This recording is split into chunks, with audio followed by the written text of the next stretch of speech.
saying, I don't know if you know, but I have a deep interest, a lot of my life to geology, crystals, gold. Oh, really? Way before I ever started going down this road of truth, I spent a lot of my years in mines and tailing dumps, searching for crystals and different rocks. You're a treasure seeker. I've always been a treasure hunter my entire life since I've been a child. Actually, I have too. I have to tell you a story. When I was 16, I just learned to drive, and I don't know how I found out about this guy, but I was exceedingly interested in geology and all the different rocks and stuff that we found in Arkansas. And that's awesome. And I met this guy, and I swear to God, this was his name. His name was Abe Lincoln. Oh, wow. And he was an old guy. He was probably 75 at the time. Well, you'd have to be, right? Well, yeah. He lived at this place called Lake Atlantis, which is this little natural lake in the northwest corner of Arkansas, where they had turned it into kind of a theme park with a swimming pool and a bunch of stuff. But the idea that it was named Lake Atlantis was really cool. Yeah, that's another synchronicity that's weird, too. Well, it turns out some rich dude from way back when, like in the 1890s or so, brought a bunch of money into the northwest corner of Arkansas, and he was going to build a resort hotel that was fashioned based on the architecture out of Egypt. Wow, that's just so weird how that could just run into your synchronicity. It's just so strange. It gets better. It gets better. So he actually built a pyramid there, and all these places, to make it look like you were in Egypt. And actually, when they decided to dam up the White River in Arkansas, it flooded and created Beaver Lake. And so this whole edifice got covered in water.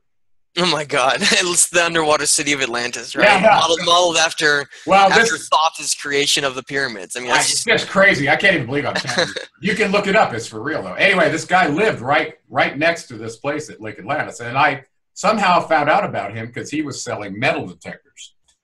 Which I had one too.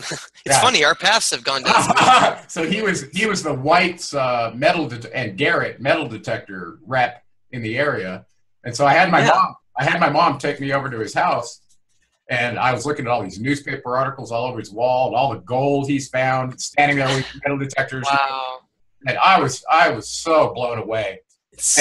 And so I bought a book on treasure hunting that he had for sale there. I bought a metal detector, and I bought the dune buggy that he had out back that he was selling that he used to go treasure hunting in. That's right up. That's like exactly what I would. My mom thought I had absolutely lost my mind. I love that stuff. That's like this bright orange fiberglass body with a roll bar and big sand tires on it. A big 1600 dual port engine in it. This thing was badass looking. That's awesome. I would have gone anywhere with you on that thing. I bought this thing, and I had my metal detector. I'd throw my dog in here, and I'd go pull up a map and go, where were these old houses that used to be covered by the lake that are now exposed because nobody knows about them? I'm going to go find them. And I'd go out to these places, and I'd come home with hundreds and hundreds of coins. Really? Hundreds, huh? Oh, yeah. It's like somebody took that out of their pocket and was just throwing it around the yard. I was like, wow. Wow. And they're all like 1930, 1940 era, right before the lake covered up the whole structure. So they must have run a bunch of people out, told them the lake was coming in. And by eminent domain, they got the land and whatever. So all this stuff was submerged. But anyway, so I started out as a treasure hunter. And I spent, I don't know, countless hours at my dune buggy with my dog and my metal detector, just away from everybody, searching for my treasure. It's fascinating and amazing to me to hear that because I see the exact same path as my own. And I wonder if those unique, like you and I, are all just treasure hunters. Is that what always ends up being the path? As a child, let me tell you this. I know that I didn't really realize that I was different as aware as I should have been. As a child, I'd be in these after-school programs. It's school playgrounds, these big open playgrounds outside, and every kid would be playing. Every single child would be playing with other kids doing stupid games, and I was always, every single day, I had no interest in that stuff. I was always off on the ground, looking around for rocks and crystals and stuff, and I would find the most bizarre things in the schoolyard. Indian head pennies. I once found a piece of topaz that had somehow survived from some when they had taken rocks from some quarry somewhere and crushed them all up. You were so funny. You're just like me. And Oh my God! Yeah. Remind me to tell you the story when I was in Korea, but keep talking.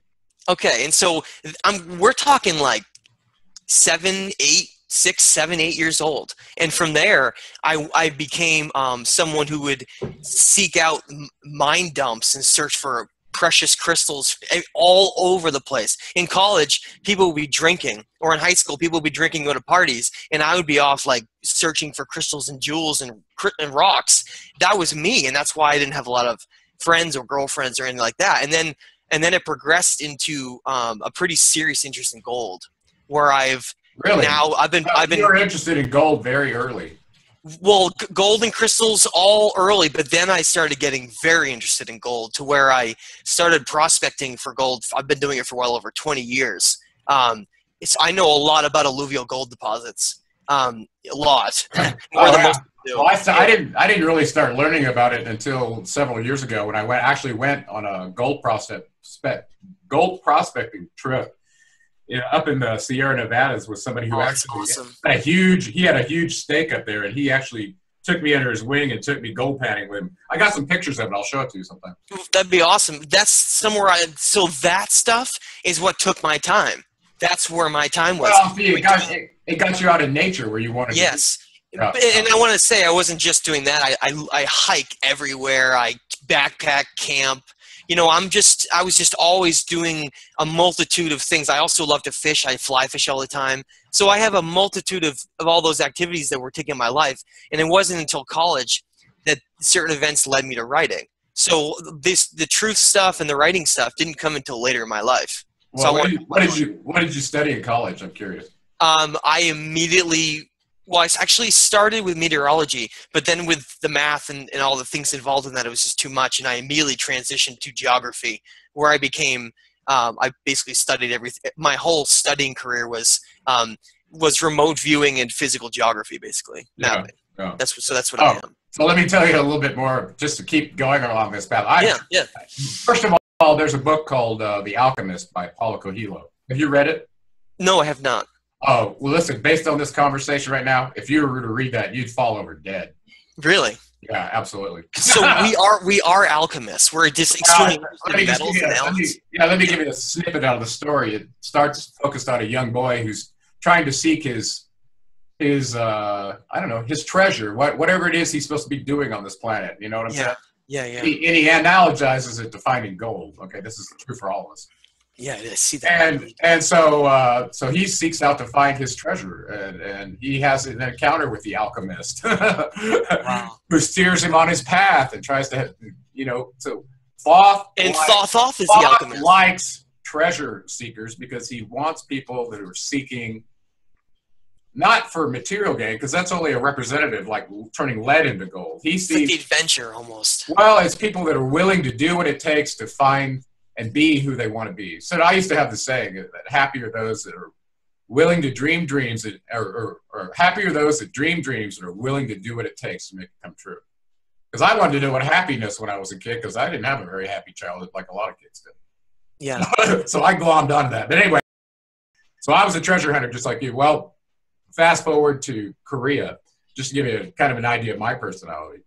I was over there stationed in Chuncheon, Korea, right near the demilitarized zone for a year. Wow. I was 21 years old. I thought I was going to flight school in Fort Rucker, Alabama. That's the papers I signed. And somehow they redirected me, said, no, we want you to fix them first before you fly them. And I'm like, do I have a choice in this? And they're like, no. Next thing I know, I found my butt in maintenance school off to Korea for a year. That must have been pretty scary, huh?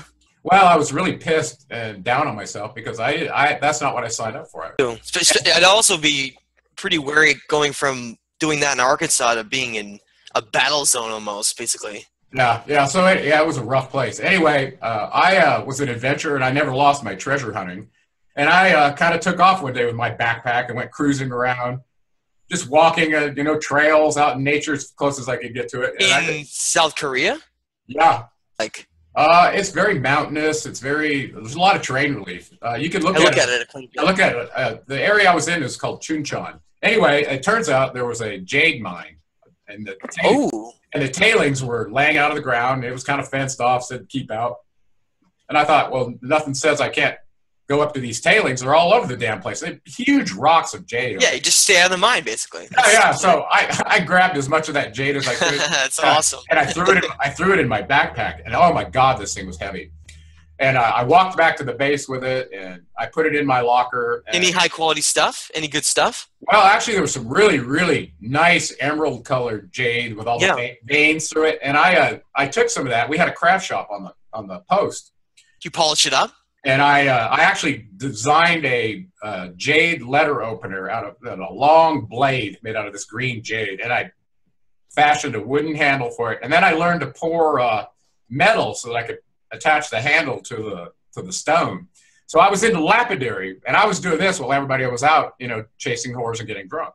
Oh my gosh! That's not to say I wasn't that way too, but I got over that pretty quickly, and I was like, it was like a much shorter phase than anyone else. Yeah, I got back to myself pretty quickly. Yeah, and I kind of hung to myself like that. And even when I was in Fort Riley, Kansas, I spent a lot of time out in nature by myself because I grew up exploring caves, finding Indian artifacts everywhere, and you can't kill that in you, it's like part of you. It never went away. So that's very much me. I'm still that way. I love to go panning and. We better go gold panning and exploring together, my friend. We'd have. Yeah, I learned a lot about it. I learned the dry methods. I learned the wet methods. I learned what they were doing up these big claims up in the Sierra Nevadas. And by the way, these guys were so fascinated by the naturally occurring monoatomic gold. There were puddles of water that had leaked through limestone and had different acids in it and stuff. Well, when you have gold exposed to an acid, it goes to colloidal suspension in the water. It's amazing to think. I want to go back, though. I also seeing it being kind of incredible that of all the elements you got exposed to in South Korea, it was jade, which is the very same element that the Mayans considered more valuable to themselves than gold. Yeah, because they carved all their elements out of it. It didn't stop there. I was actually, when I was a VP of engineering at LightPoint Communications in about 2001, I had to do business in China. We set up a distributor over there. We were building products to serve the Chinese market. And because of that, I got one Saturday to myself. Are you still there? Yeah. Oh, yeah. I'm working while I talk to you guys. I have to still do this job. So no worries. There's a lawnmower going outside. I didn't know if you can hear me. So yeah, I can. So anyway, I got a chance to go while I was in Korea to see the Great Wall, and I got to go to the Ming Dynasty burial grounds. Wow. Cool. Well, when I was at the Ming Dynasty burial grounds, what an amazing place, by the way. Jade was of premier importance to the Ming Dynasty emperors, and they were buried with the stuff in their mouths and all kinds of crazy stuff, right? Yeah. Well, right outside the burial grounds, and this is thousands of years old, this place. Right outside it is a little village that's still there that was commissioned to do all the jade work for the emperors way back when.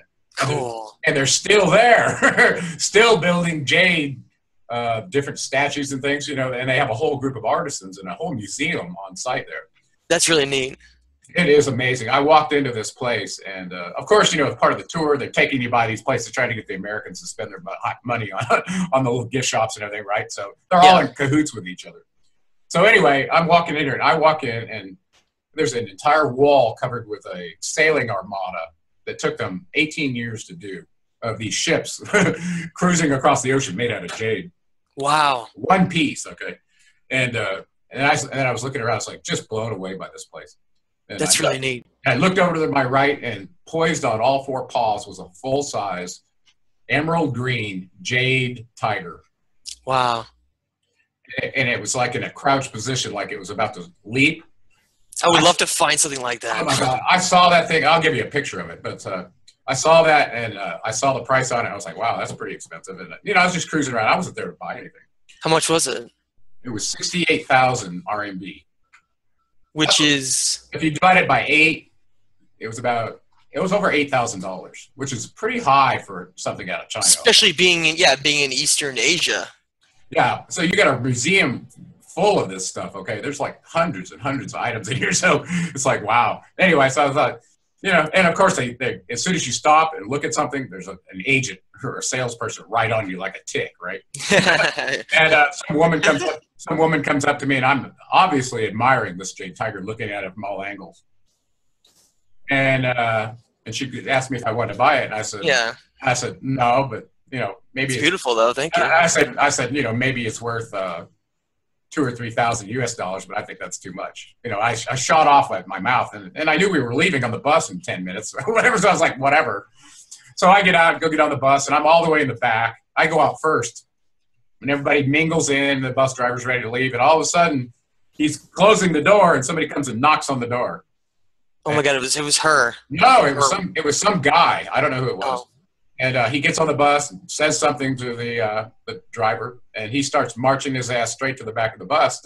And he goes, "We'll accept your offer." Wow! It was like you were joking about it, and then they were actually. yeah. Well, so I was like, "What?" And the bus driver's got this huge grin on his face. He goes, and I was like, "No, we're ready to go." You know, I'm not serious. And he goes, the bus driver goes, "Oh no, I wait." Because they're all going to take some kind of a profit from it, right? Even the bus driver. Absolutely. Oh, especially the bus driver. Yeah. Well, that's his gig. You know, he could take these tour groups anywhere he wants. It's like if he takes them over here and they get a sale, and they're like, keep bringing them back. You know, we'll incentivize. Yeah. That's funny. So what happened with the jade? Well, I walked back in, and I was like, well, you know, what price are we talking about here? And I said, I wrote something down, and she goes, oh, okay. And I said, well, can I put it on a credit card? How the hell do I get it to the U.S.? And I was like, I can't even believe I'm doing this. I never bought anything on travel like that before. And the thing weighs 400 pounds, okay? It's onerous. Wait, how much does it weigh? Over 450 pounds. Holy, I thought we were talking about a little small thing. It's life size, dude. Oh my God, I had no idea. I think you put it in your hand and. No. So that's why I'm saying, you know, $2,000 or $3,000 for a life-size jade tiger. Oh my God. So, yeah. So I bought it on my credit card, and little did I know I was basically just entered the import-export business, and I had no idea. Interesting. So I had to go get a customs broker, because that's same agent, and because of the price and the weight, I was in a different category and all this. So after about $300 or $400 greasing palms, meeting custom agents and the whole thing, it finally showed up at the dock in San Diego about a month later. And you could have sold it for significantly more money. Well, I went down, had it priced at an art gallery in La Jolla, a real ritzy place, just to see what it was worth. And they told me they would give me $12,000 for it. And you paid a lot less than that. Yeah, I paid about $2,500 or $3,000 for it. So yeah, it was a huge. But I mean, that's obviously not why you did it. But yeah, but the reality was that I didn't tell you the story. A panther or a tiger like that looked like that was my spirit animal. It had been since I was a kid. Wow. So I bought perfect synchronicity. Isn't that great? Well, I put that in my Sun Planet Mercury Rising, that this was a synchronicity for me. This Mercury, this cougar, it was a cougar, right? Well, it wasn't a tiger. Was it a cougar or a tiger? Well, it looked more like a panther. Then they called it a jade tiger, but it truly looked like a panther. I'll see if I can find a picture and I'll give it to you. I had it for years. Had it in my office. Carried it all around with me, and saved it from an earthquake falling over when we were where I met Krista. And finally, I ended up. I couldn't travel with it anymore because I was just paring down to living in a travel trailer. Giant. And I ended up selling it to a guy. Just kind of, he put it on trust. Basically, he said, "I'll keep it for you, but I'll buy it from you for $1,000 and hold it here, and you can have it back anytime you want." You trust him? Yeah, I did. And actually, at that point, I'd had my use of it, and I wasn't really trying to get money out of it. And I was at a place I couldn't move a 450-pound piece of rock around with me. Okay. It's so big. I was living in a studio apartment on the second floor with the thing. Okay. Wow. And I drug it up there myself. It was just crazy. And about that point, I was like, okay, this is crazy. I can't. When I had a big house and it was in my den, great. But now it just doesn't work. So it was. It's really neat, though. What a story. It was symbolic to me, though, of me giving up the path where I was kind of still living by that spirit animal. I was kind of a vicious type A guy. I was too, a little bit. Very competitive, and me too. I loved being in the ring and fighting, and I felt like I was on a spiritual path now, and I was moving beyond that. But anyway. So giving up the jaguar was was not about giving up a spiritual path. It was about giving up the fighting path. Yeah, actually, it was kind of the way of the peaceful warrior path. I knew that was my spirit animal, but I didn't have to have it out in front of me all the time anymore. Yeah. You know what I'm saying? I really do. So anyway, that's a great story. Yeah. So the fact that it involved jade and a cougar like that. Yeah. And actually, I really saw it as a cougar. When they told me it was called a jade tiger, I was like, no, you guys don't understand. We call those mountain lions or cougars. They probably misunderstood what it is. It probably was a jaguar. Yeah, it truly was. And I have pictures of it. And you see it, you'll go, oh yeah, that's a panther. Yes, but probably a black panther. Well, that's exactly right. When I was growing up in Arkansas, another story, since we're telling stories today. No, I used to hang out in these caves, these limestone caves that were close. Cool.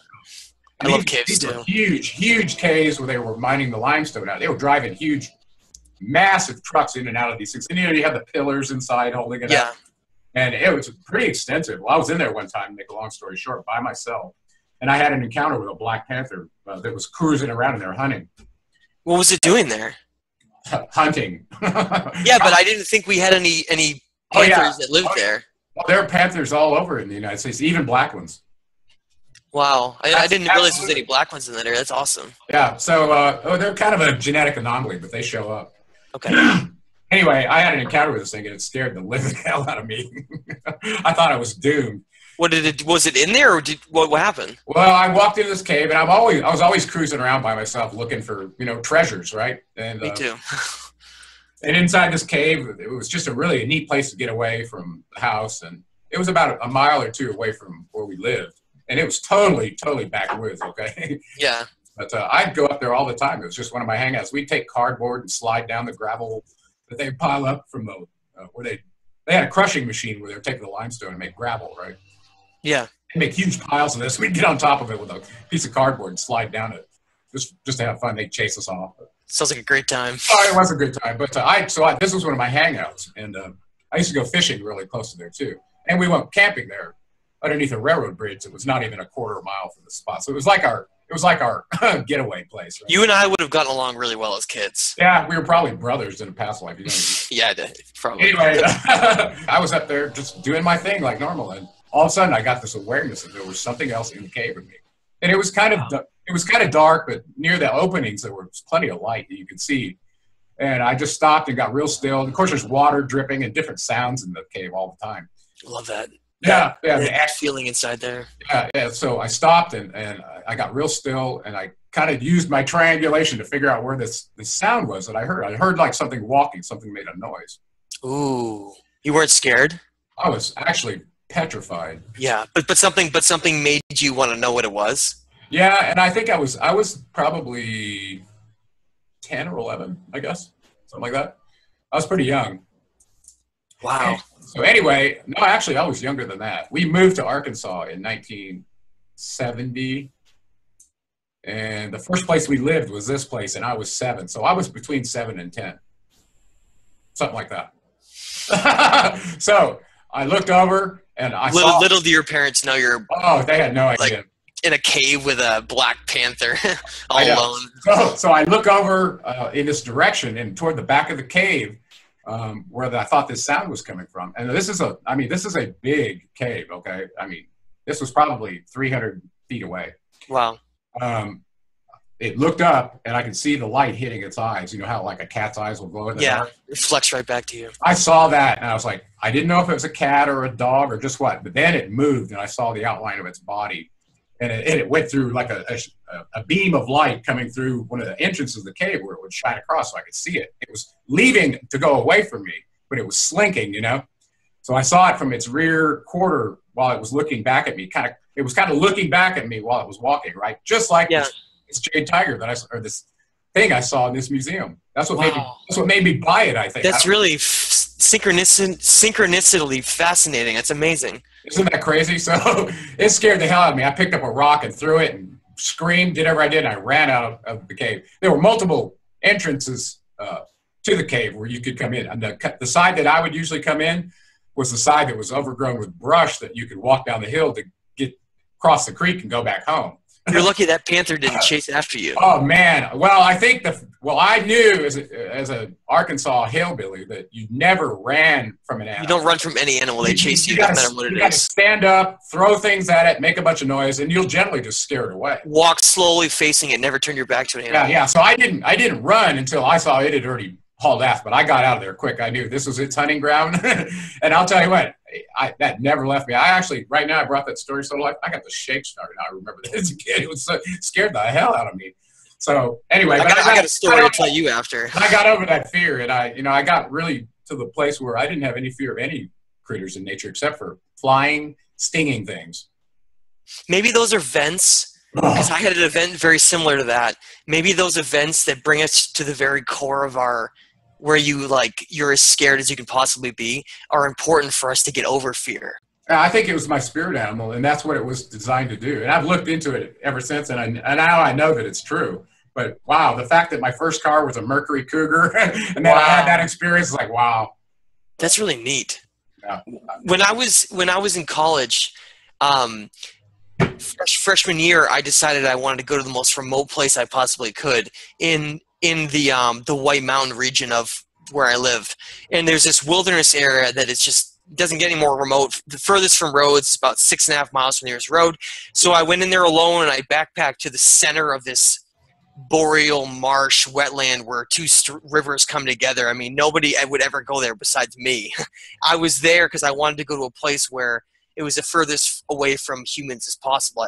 I've always had that in that sense inside me where I'd be in people for a long time, and I would have to get away and get back to that. And so here I am, literally in the middle of nowhere, 6 miles from the nearest road, and it happens to be fall during the rutting season for bull moose.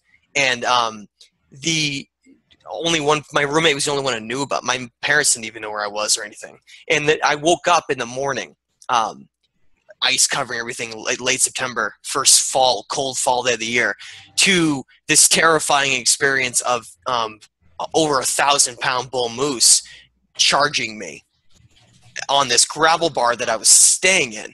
And this event that transpired over the next 20 minutes with me running back, and this bull moose literally could have trampled me and killed me at any moment. And I don't know if you're aware, but the bull moose is the most dangerous animal in North America. Is it? There's no other. Yes. People don't know that. They think of grizzly bears or something as being the most dangerous, but the bull moose, Are they just real territorial?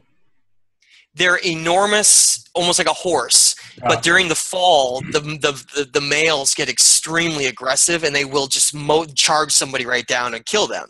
And it's one of those things where there's misconceptions in our society that moose are a very peaceful animal, and majority of the year they are.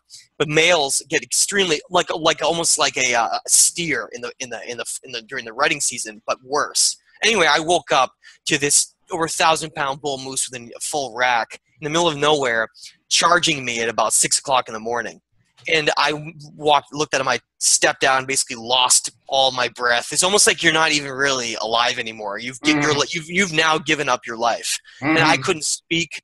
And so this event with this moose who surrounded my campsite, charged me about 4 times, right up within 10 feet of me. I could smell him. Anyway, that event with me running and escaping with my life, and many, many other events with above tree line and snowstorms, and ended up leading me to write it.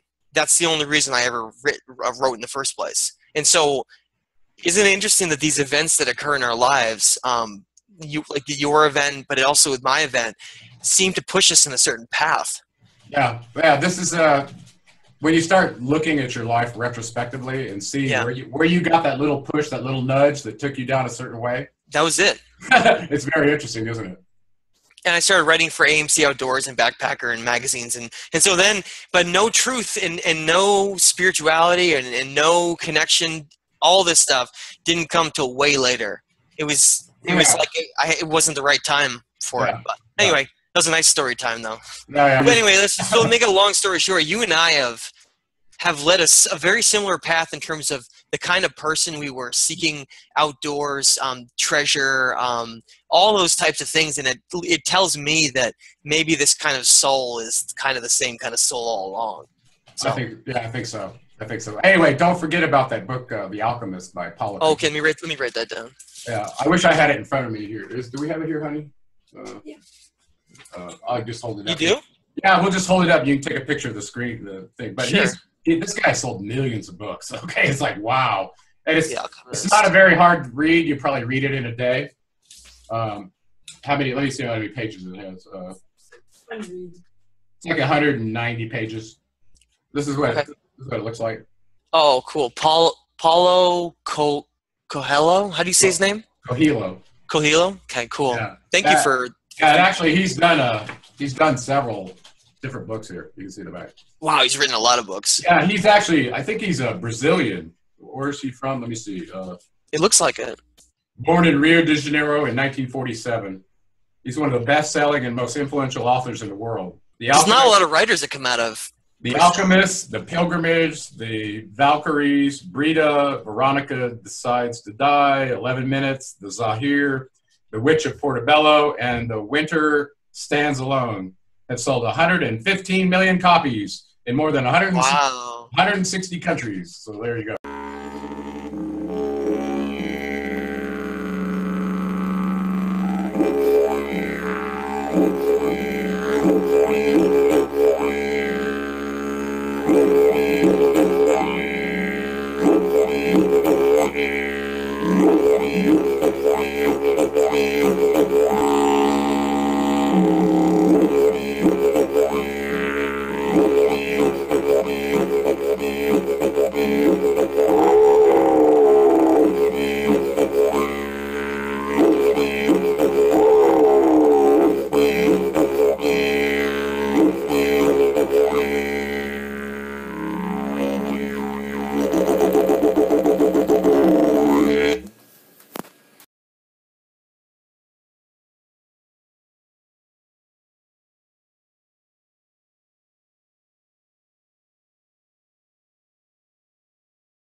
Called Lake Atlantis, which is this little natural lake in the northwest corner of Arkansas, where they turned it into kind of a theme park with a swimming pool and a bunch of stuff. But the idea that it was named Lake Atlantis was really cool. Yeah, that's another synchronicity that's weird too. Well, it turns out some rich dude from way back when, like in the 1890s or so, brought a bunch of money into the northwest corner of Arkansas, and he was going to build a resort hotel that was fashioned based on the architecture out of Egypt. Wow, that's just so weird how that could just run into your synchronicity. It's just so strange. It gets better. It gets better. So he actually built a pyramid there, and all these places, to make it look like you're in Egypt. And actually, when they decided to dam up the White River in Arkansas, it flooded and created Beaver Lake. And so this whole edifice got covered in water. Oh my God! It's the underwater city of Atlantis, right? Yeah. Modeled after Thoth's creation of the pyramids. I mean, it's just crazy. I can't even believe I'm telling you. You can look it up. It's for real, though. Anyway, this guy lived right next to this place at Lake Atlantis, and I somehow found out about him because he was selling metal detectors. Which I had one too. It's funny. Our paths have gone down. So he was the white's metal. So funny. You're just like me. Oh my God! Yeah. Remind me to tell you the story when I was in Korea, but keep talking. Okay, and so we're talking like six, 7, 8 years old. And from there, I became someone who would seek out mine dumps and search for precious crystals all over the place. In college, people would be drinking, or in high school, people would be drinking, go to parties, and I would be off like searching for crystals and jewels and rocks. That was me, and that's why I didn't have a lot of friends or girlfriends or anything like that. And then it progressed into a pretty serious interest in gold, where I've been You were interested in gold very early. Well, gold and crystals all early, but then I started getting very interested in gold, to where I started prospecting for gold. I've been doing it for well over 20 years. I know a lot about alluvial gold deposits, a lot. More than most people do. Well, I didn't really start learning about it until several years ago, when I actually went on a gold prospecting trip. Yeah, up in the Sierra Nevadas with somebody who actually had a huge stake up there, and he actually took me under his wing and took me gold panning with him. I got some pictures of it. I'll show it to you sometime. That'd be awesome. So they must have run a bunch of people out, told them the lake was coming in, and by eminent domain, they got the land and whatever. So all this stuff was submerged. But anyway, so I started out as a treasure hunter, and I spent I don't know, countless hours at my dune buggy with my dog and my metal detector, just away from everybody, searching for my treasure. It's fascinating and amazing to me to hear that, because I see the exact same path as my own, and I wonder if those unique like you and I are all just treasure hunters. Is that what always ends up being the path? As a child, let me tell you this. I know that I didn't really realize that I was different as aware as I should have been. As a child, I'd be in these after-school programs. It's school playgrounds, these big open playgrounds outside, and every kid would be playing. Every single child would be playing with other kids doing stupid games, and I was always, every single day, I had no interest in that stuff. I was always off on the ground, looking around for rocks and crystals and stuff, and I would find the most bizarre things in the schoolyard. Indian head pennies. I once found a piece of topaz that had somehow survived from some when they had taken rocks from some quarry somewhere and crushed them all up. And Garrett, metal detector rep in the area, and so I had my mom take me over to his house. And I was looking at all these newspaper articles all over his wall, and all the gold he's found, standing there with metal detectors. Wow! And I was so blown away. And so I bought a book on treasure hunting that he had for sale there. I bought a metal detector, and I bought the dune buggy that he had out back that he was selling, that he used to go treasure hunting in. That's right up. That's like exactly what I would. My mom thought I had absolutely lost my mind. I love that stuff. That's like this bright orange fiberglass body with a roll bar and big sand tires on it, and a big 1600 dual port engine in it. This thing was badass looking. That's awesome.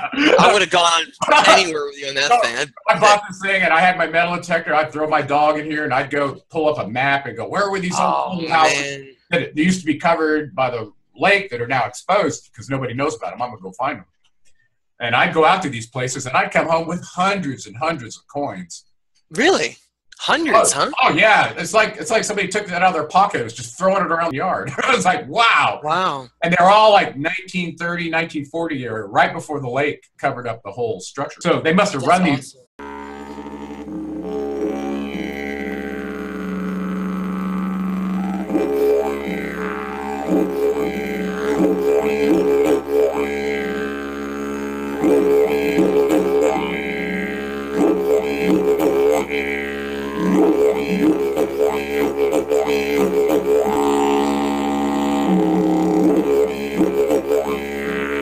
Just saying, I don't know if you know, but I have a deep interest, a lot of my life, to geology, crystals, gold. Oh, really?